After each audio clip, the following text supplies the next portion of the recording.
Welcome to another video. So today I'm going to show you guys how to insert any video to any text you want. So you don't need to have any editing skills or advanced editing skills.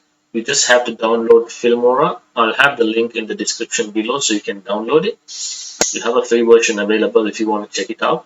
So this is my premium version, guys. So let me show you guys how to do it. It's very simple.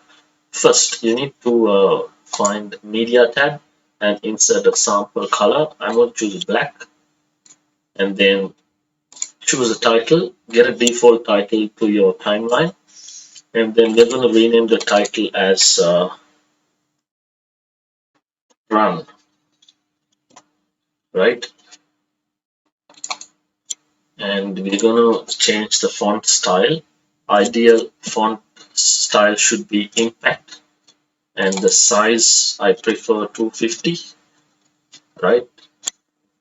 And you can adjust it, right? You can adjust it the way you want it. Alright, now all you have to do is you're going to take a snapshot of this image what you see on the screen.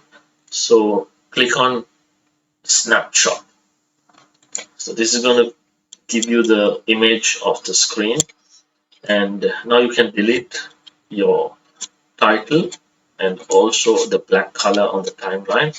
And so we're going to do this very simple.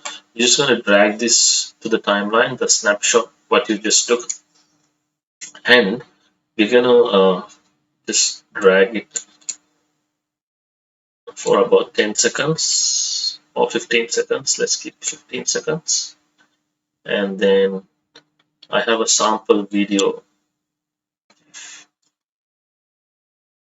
So a video of a man running, right?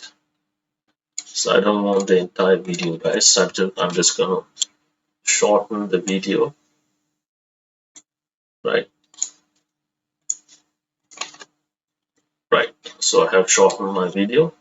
So right now, you just have to double click on the snapshot and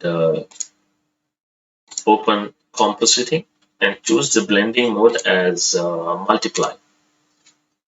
Simple as that. So let me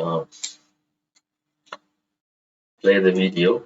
I'm just going to reduce the sound of the video, right? All right, let me play the video and show you. It's very simple and very nice, guys. If you're into YouTube, if you're into video editing, this is a cool trick which will make your videos more professional, right? And if you want, I'll make the screen big, full screen, and let me play.